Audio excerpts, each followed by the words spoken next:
Assalamualaikum warahmatullahi wabarakatuh. Perkenalkan, nama saya Dian Parwati dari Universitas Muhammadiyah Tangerang. Saat ini saya akan membahas tentang mata kuliah metodologi penelitian. Langsung saja ke materinya. Yang pertama saya akan membahas tentang desain penelitian. Rancangan penelitian yang menjelaskan berbagai cara yang digunakan untuk menjawab permasalahan penelitian, yaitu ada 4. Yang pertama, populasi dan sampel. Yang kedua, jenis data. Yang ketiga adalah definisi operasional. Yang keempat, metode analisis data. Definisi operasional adalah cara mengukur variabel dengan menggunakan berbagai skala. Macam-macam skala pengukurannya yaitu yang pertama skala nominal, yang kedua skala ordinal, yang ketiga skala interval, dan yang keempat skala rasio. Dan yang pertama skala interval atau Likert. Skala interval merupakan skala pengukuran yang biasa digunakan untuk menyatakan peringkat untuk antar tingkatan. Jarak atau interval antar tingkatan pun sudah jelas, hanya saja tidak memiliki nilai 0 atau mutlak. Skala Likert digunakan untuk mengukur sikap, pendapat, dan persepsi seseorang atau sekelompok orang tentang fenomena. Dengan skala Likert, variabel dijabarkan sebagai indikator, kemudian indikator dijadikan item-item pertanyaan.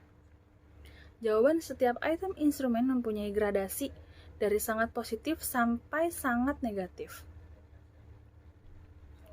Skala Likert, contoh alternatif jawaban dalam skala Likert, yang pertama ada sangat setuju, itu sangat positif. Dan yang kedua ada setuju, itu positif. Dan yang ketiga ragu-ragu, itu negatif, dan tidak setuju itu sangat negatif. Bahkan ada yang sangat tidak setuju. Lalu contoh lainnya yaitu adalah ada selalu. Selalu itu sangat baik. Dan yang kedua ada sering, itu baik.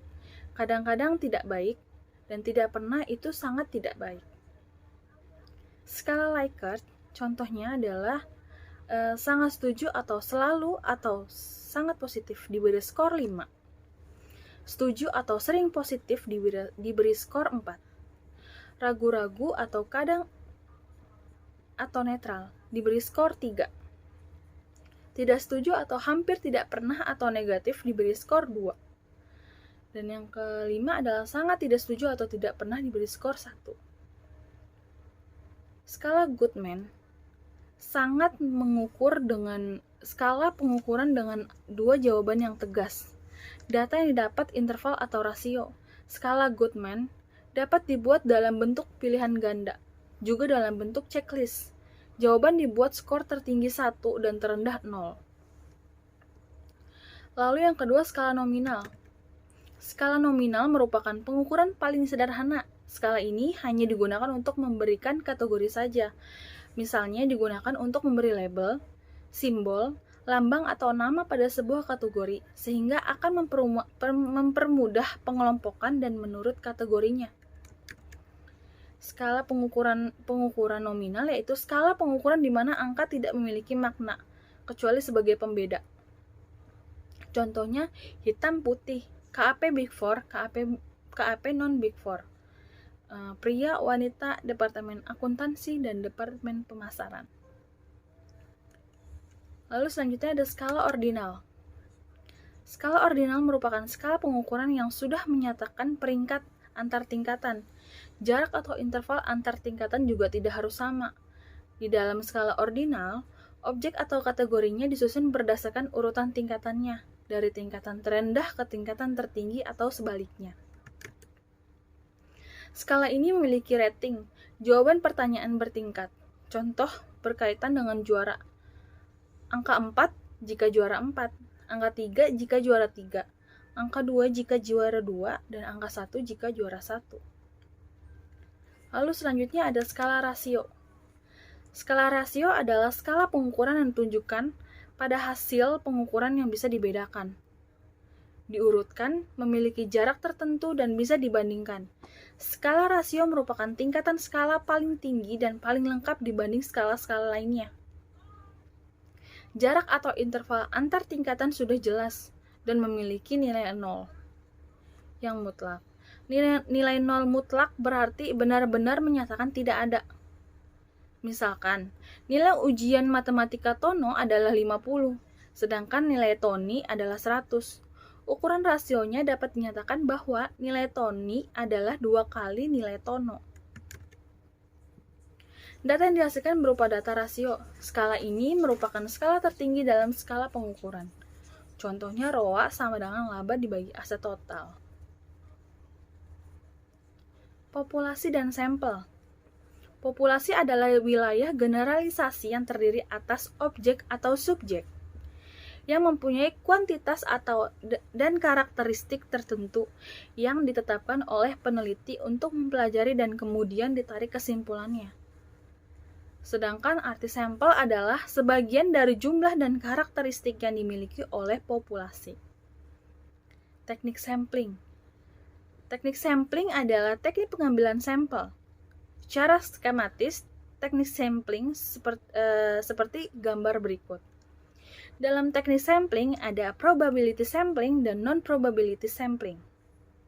Dalam probability sampling, yang pertama ada simple random sampling, dan yang kedua ada proportionate stratified random sampling, dan yang ketiga ada disproportionate stratified random sampling, dan yang keempat ada area atau cluster sampling atau sampling menurut daerah.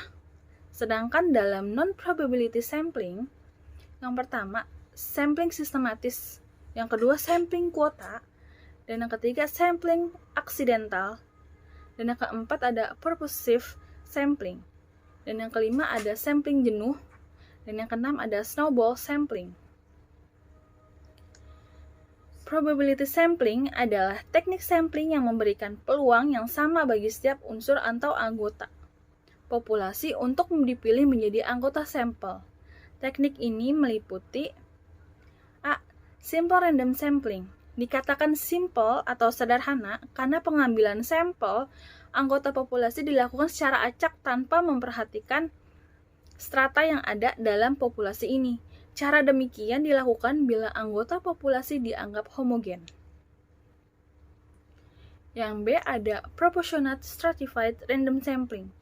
Teknik ini digunakan bila populasi mempunyai anggota atau unsur yang tidak homogen dan berstrata secara proporsional. Dan yang kedua ada suatu organisasi yang mempunyai pegawai dari latar belakang pendidikan. Maka populasi pegawai ini berstrata. Dan yang C ada disproportionate stratified random sampling. Teknik ini digunakan untuk menentukan jumlah sampel bila populasi strata tetapi kurang.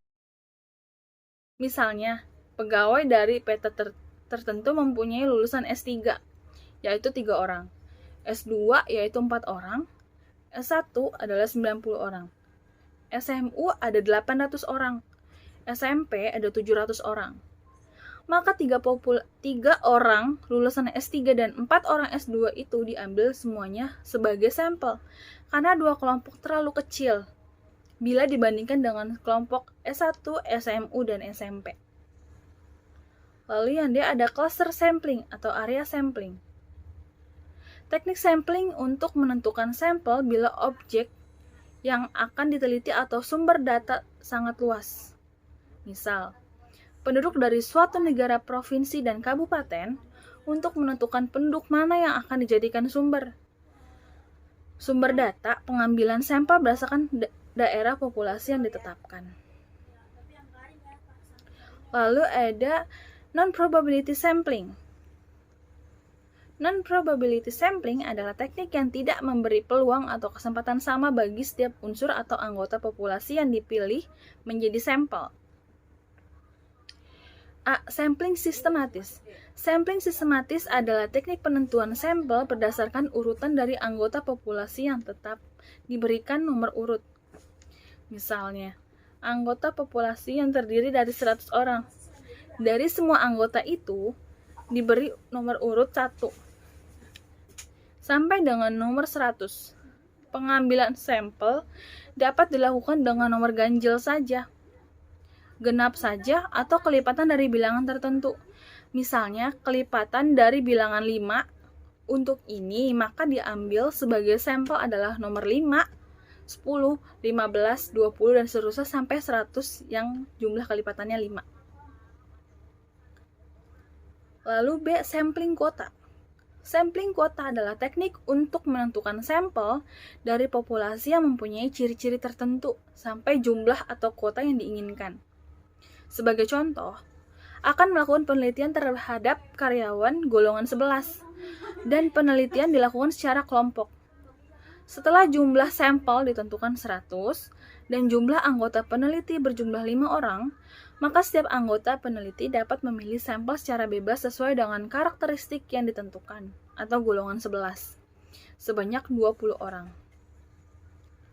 Dan C, ada sampling aksidental. Sampling aksidental adalah teknik penentuan sampel berdasarkan kebetulan, yaitu siapa saja yang secara kebetulan bertemu dengan peneliti dapat digunakan sebagai sampel bila dipandang orang yang kebetulan ditemui itu cocok sebagai sumber data. Lalu yang D ada sampling purposive.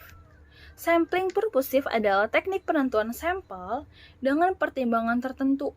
Misalnya, akan melakukan penelitian tentang disiplinnya pegawai. Maka, sampel yang dipilih adalah orang yang ahli dalam bidang kepegawaiannya saja.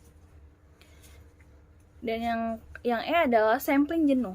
Sampling jenuh adalah teknik penentuan sampel bila semua anggota populasi digunakan sebagai sampel.